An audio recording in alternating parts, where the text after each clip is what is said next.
Mesdames, Mesdemoiselles, Messieurs, bonjour et bienvenue Radio La Part, en présence de Philippe, Douglas e Adélie. Gente, esse que tá falando aqui com a gente é o nosso convidado de hoje. Thierry, por favor, seu sobrenome, Thierry. Thierry, por favor, exatamente, Thierry Trémourou. Trémourou.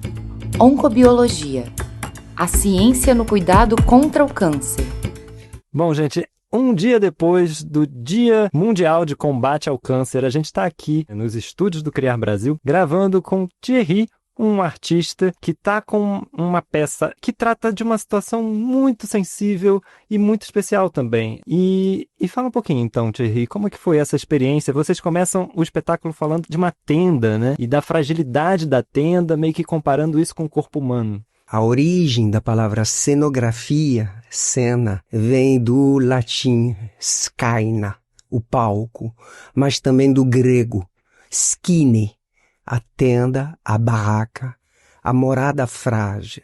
Eu sempre fiquei muito instigado com montar uma barraca. E Lygia Clark, ela fala do corpo como sendo a sua casa. Então, durante muito tempo, eu plantei minha barraca, minha casa, de teatro em teatro, de país em país, né? Eu nasci na Bélgica.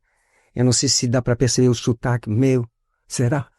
Mas depois dessa entrada não restam dúvidas. Ah, obrigado. Desembarquei no Brasil no final de 1991. E de lá para cá, passei a criar caminhadas, percursos, deslocamento pelo país, pelo Brasil. E em algum momento da vida, esses acampamentos passaram a ser não mais fora de mim, mas dentro de mim. Na hora que, em 2022, eu descobri que eu estava com câncer da pleura.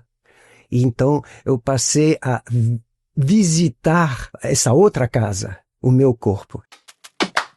Agora você vai ouvir o professor Luiz Gustavo Dubois, do Instituto de Ciências Biomédicas da UFRJ e membro do programa de Oncobiologia. Ele explica um pouco melhor sobre o que é a pleura. Bom, a pleura, ela é uma membrana muito fina e que recobre os nossos pulmões. E ela tem duas partes, duas camadas. Entre essas duas membranas existe um espaço, né, pequeno, que é preenchido por um líquido que a gente conhece como líquido pleural. Essas duas membranas e esse líquido que está entre elas é super importante para o funcionamento do pulmão. Foi essa a descrição que os médicos te passaram, né, Tia? É o que eu não tenho mais. Do lado esquerdo eu não tenho mais essa capa de chuva, que é essa membrana dupla que envolva o pulmão e que está por dentro da caixa torácica, né? A minha companheira, chamada Raquel Carro, um dia eu estava tossindo. Eu estava com uma tosse assim, desagradável, para mim e para quem convive ao meu lado. E um dia ela sugeriu, de ir numa UPA, né? Para tentar entender o porquê do como dessas dores torácicas, assim, principalmente de madrugada. E chegando lá na UPA de Copacabana, fizemos alguns exames e o raio-x detectou uma nuvem em volta do meu pulmão esquerdo. Precisava ser internado, fazer exames, não se sabia, poderia ser pneumonia, tuberculose, né? E então eu liguei.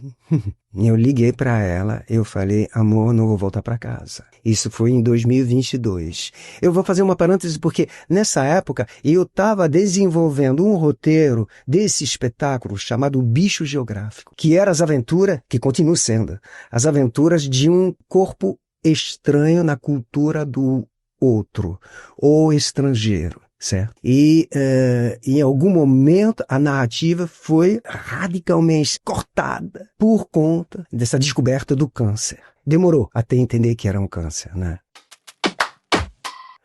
Eu tenho aqui um trecho, eu posso te ler? Pode, com certeza.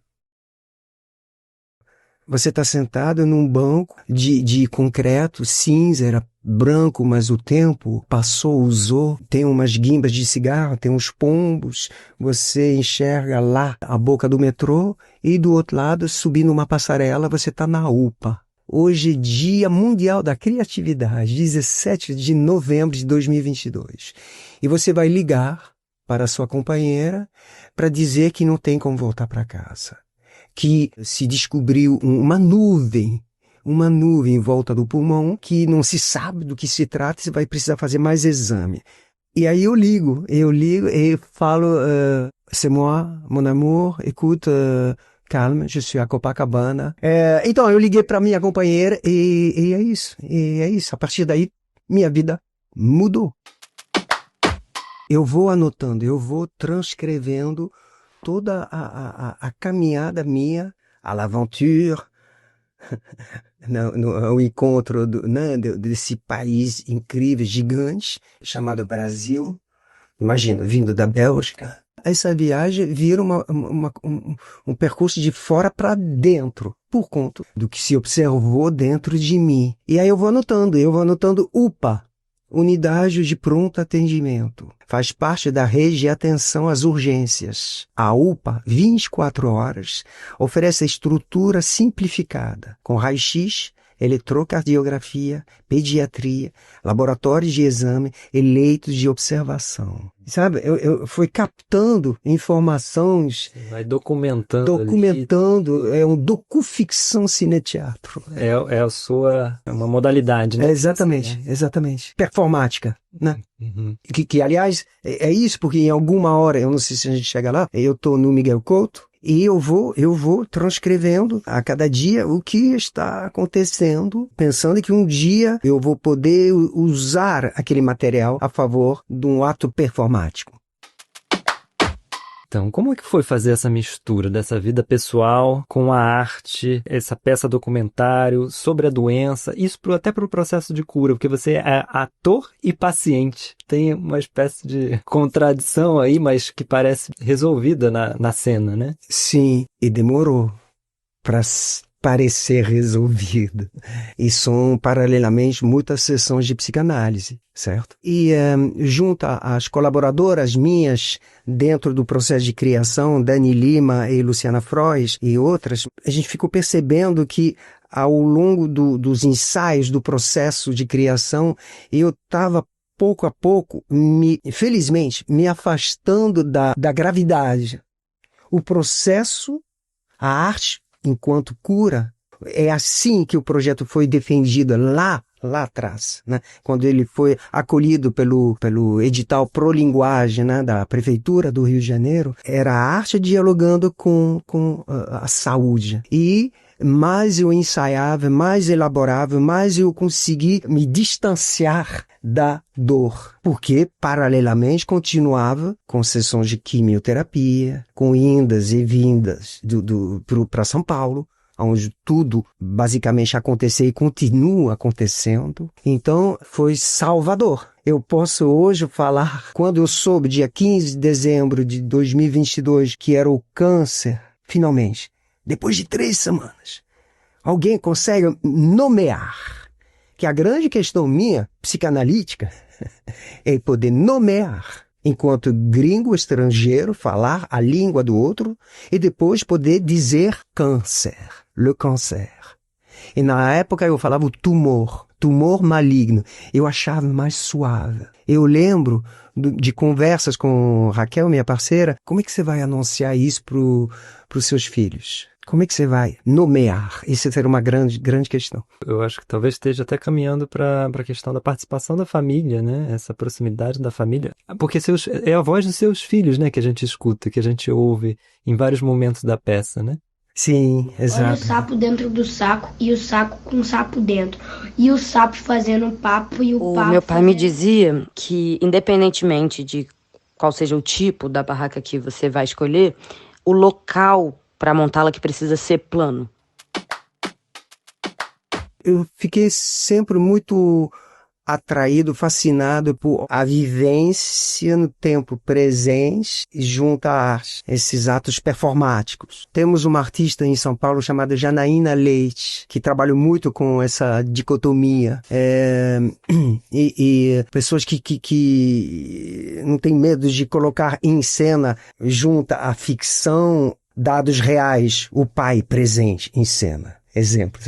Eu acho incrível isso. Então eu pensava, se um dia eu consigo estar dentro desse espaço cênico, tratando da doença e ao mesmo tempo poder dialogar com a plateia sem se tornar um dramalhão, um melodrama, poder falar, poder olhar para a morte também, poder conversar com a morte, sabe? Que no Ocidente é sempre um tema delicado. Em relação aos filhos e à família, aos amigos, o que eu posso dizer é o seguinte: cada um tem seu tempo. Eu entendi, eu descobri que a minha filha precisou do tempo dela para assimilar, para poder dialogar comigo, para poder me encontrar e conviver de lá para cá comigo. O meu filho, que tem outra idade, que é menor, fala pouco, mas está sentindo tudo. Agora acabou, pai? Agora você vai a São Paulo, mas você já volta?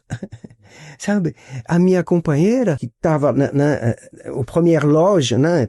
A primeira a acompanhar tudo, o quanto foi importante ela ter outras pessoas, amigas e amigos, podendo acompanhar, poder dialogar. Quando você está nos corredores do Miguel Couto, sem plano de saúde, e que você não sabe o que tem, e que os médicos de plantão se renovam o tempo todo, então você precisa narrar de novo o que você tem, o que você acha que você tem, o que dói, o que não dói, etc. Era difícil focar. Alguém vai me dizer o que eu tenho, caraca! Mesotelioma. Benigno, maligno, que é isso? Dr. Luiz Gustavo, como nós podemos descrever o câncer diagnosticado no Thierry? O câncer diagnosticado no Thierry é um tipo que a gente conhece como mesotelioma pleural. Epidemiologicamente, na verdade, esse tipo de câncer está muito associado à exposição ao amianto, que é um material que foi muito usado em construções e hoje em dia foi muito reduzido justamente por se descobrir que ele causava vários problemas, inclusive originar esses tipos de câncer. Mas além da exposição ao amianto, o mesotelioma pleural também pode aparecer devido a vários hábitos de vida que estão associados à carcinogênese, como, por exemplo, o tabagismo. Aí você procura deitar na sua maca. Maca, não é cama, é maca. Você procura assim, aí você começa a pesquisar e daqui a pouco os amigos falam: Thierry, não olha no Google, não, porque você lê coisas abomináveis, você vai morrer. Então, sabe, você procura nomes, definições, pessoas, e aí você entra em contato com tal médico, amigo de uma pessoa que trabalhou no serviço público, e foi criando uma teia, uma rede de pessoas conectadas com a família, com os amigos, com os artistas. Por sorte, eu sou ator e trabalho nessa área. E por sorte, essa comunidade se juntou, se relacionou e achou a possibilidade, porque em algum momento a gente precisava fazer uma biópsia. E era difícil achar. Enfim, pessoas incríveis me mandaram para São Paulo e lá tudo tomou outro rumo. E é lá que eu fui operado. E aí, bom, família... E aí você ressignifica também o sentido de família, de amigos, de apoio. Eu sou um homem solitário, eu sou um lobo solitário, mas troco o T pelo D e vira solidário. Em algum momento você repensou a proposta da peça? Você achou que não seria o momento, talvez, de tratar a peça, porque você ainda continua em acompanhamento nesse momento que a gente está gravando aqui, né? Sim, sim. Duas coisas acontecem. A primeira é que temos a sorte, paralelamente à temporada, de estar num projeto chamado As Lonas Culturais. E você vai para Bangu, Maré, Realengo, e o contato direto com pessoas que é a primeira vez que vão ao teatro, que tem outros códigos para dialogar com o fazer teatro e tudo, que interrompem você no meio do ato para dizer: calma, menino, relaxa. Olha só, olha a minha cicatriz aqui, 45 centímetros. Eu passei por isso também. Eu tô aqui. Isso, uau! uau, muda, sabe? Da isso que frição. eu queria saber também. Quais foram os relatos que você recebeu, né, de outros pacientes? Acho que, pelo visto, em cena mesmo eles acontecem. Pessoas que agradecendo por ouvir que elas não passaram sozinhas pelos corredores. Porque o negócio é o seguinte, hospital público, né? É a experiência que eu tenho, tá? Eu fazia de tudo para não ficar no quarto. Eu fazia meu exercício de yoga no corredor, para as pessoas me ver, para poder ver o tal do médico de plantão quando ele ia passar, ou ela, tem notícias? Como é que é? E quando eu vou para São Paulo, eu fiz uma tomografia 2 dias atrás, em São Paulo. Então, dia 17, eu não sei qual é o dia de hoje, mas dia 17 eu vou receber o resultado. Aparentemente, tá tudo estacionado, tá o oncologista, cara jovem, a metade da minha idade, com toda essa sabedoria, esse conhecimento. Quem me abriu, doutora Paula, 30 anos, a metade de mim. Eu fiquei assim, cara, fascinado com essas pessoas, sabe? Tem a metade da minha vida, tem um conhecimento assim, e aí eu lembro dela expor todo o procedimento que ia ser essa cirurgia de 14 horas, uma cirurgia complexa para um homem de mais de 60 anos, mas que felizmente rema na Baía de Guanabara, faz teatro, e é isso que ele me falou, continua, cara. Continua. Tem muitos dados que a gente é tão misterioso, o mistério da vida, né? E aí a doutora Paula, no final de expor toda a complexidade da cirurgia, me fala... eu perguntei para ela uma pergunta que eu deveria fazer, e ela falou assim, talvez você se pergunta se é isso mesmo que você quer. Ou seja, você ainda tem, a decisão final é sua. Você quer ser aberto para a gente trabalhar aquilo sem saber o que dará, né? Aí eu acho que aí eu me emocionei, aí eu senti as lágrimas quentes correndo.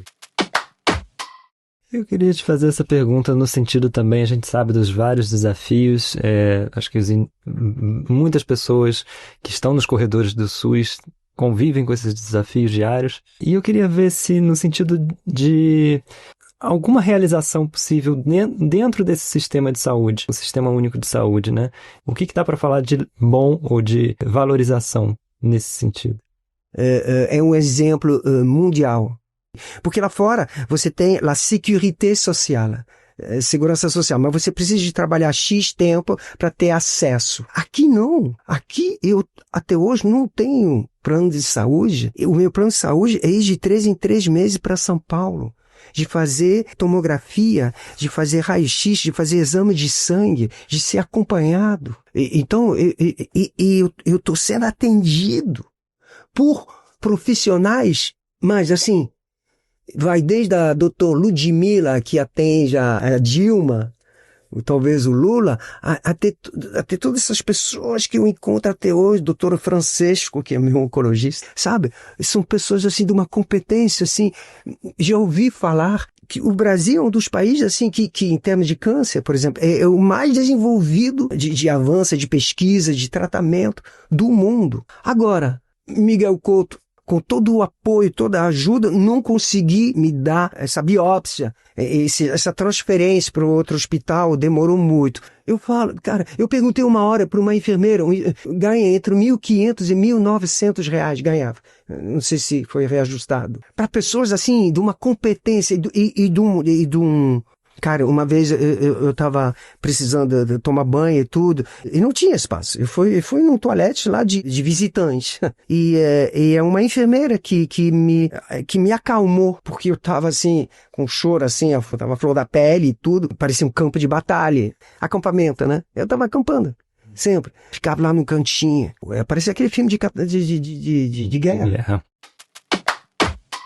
Na origem do seu diagnóstico, o que motivou o câncer? Supostamente, porque eu era fumante. Mas, provavelmente, não é isso. Eu venho de um país, Bélgica, que tem fábrica, indústrias, que tem siderurgia, e provoca uma componente de amiante. Isso cria, em alguns casos, câncer.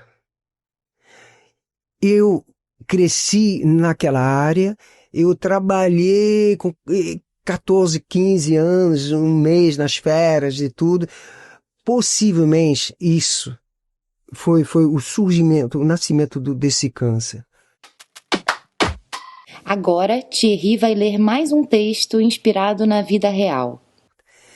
No dia da cirurgia, você precisa de uma mochila com alguns pertences pessoais. Uma muda de roupa, um par de chinelo, creme dental, escova de dentes, uma toalha e um pente para o seu cabelo. Eu perdi a pleura do pulmão esquerdo, mas eu ganhei uma cicatriz de 25 centímetros. Eu cansei de ser furado. Eu não aguento mais agulhas. Não aguento mais. Faz 3 semanas ou mais e nenhuma resposta. Dentro de mim há um líquido.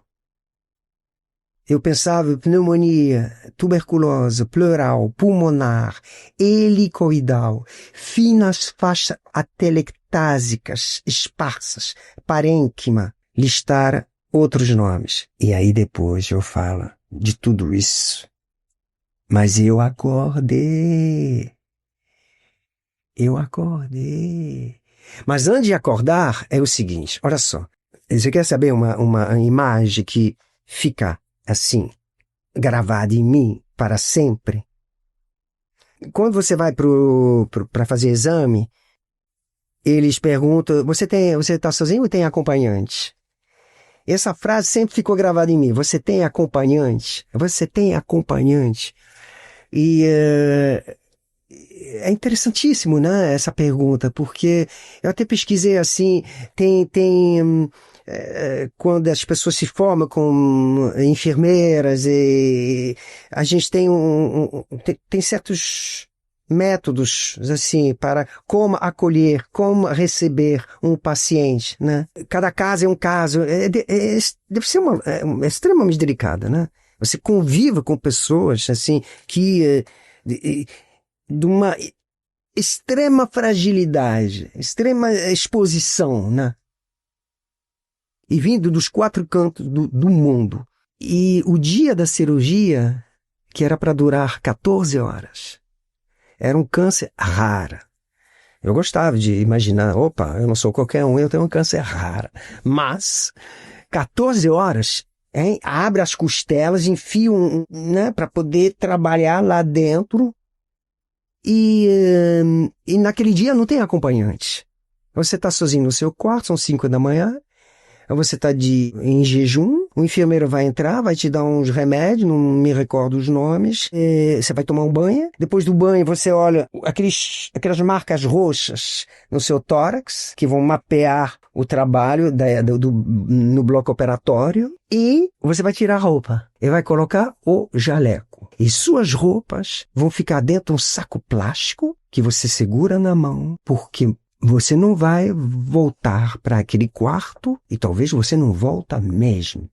La condition humaine, a condição humana. Você vê a finitude da vida. Você sabe, uau, passa assim. Você é mais um no universo.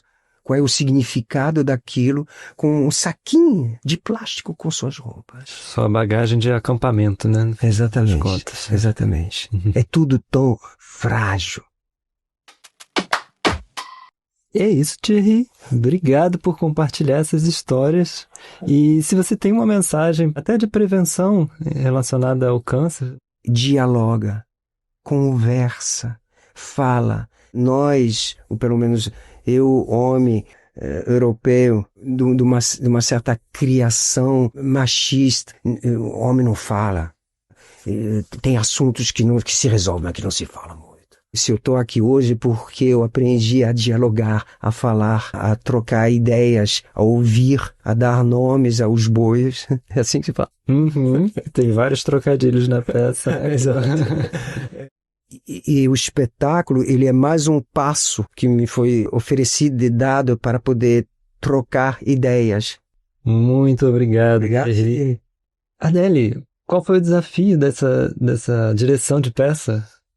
Só essa pergunta. Na verdade, eu produzi a peça, né? E acho que o desafio é pegar toda essa vivência interior tão pulsante, tanto da criatividade quanto da cura, colocar num papel para que isso vire projeto, e depois eu acho que é só vivendo, né? Recebendo os acontecimentos que a gente conseguiu construir. Então, foi pouco desafio, na verdade. Foi bem prazeroso contribuir com isso.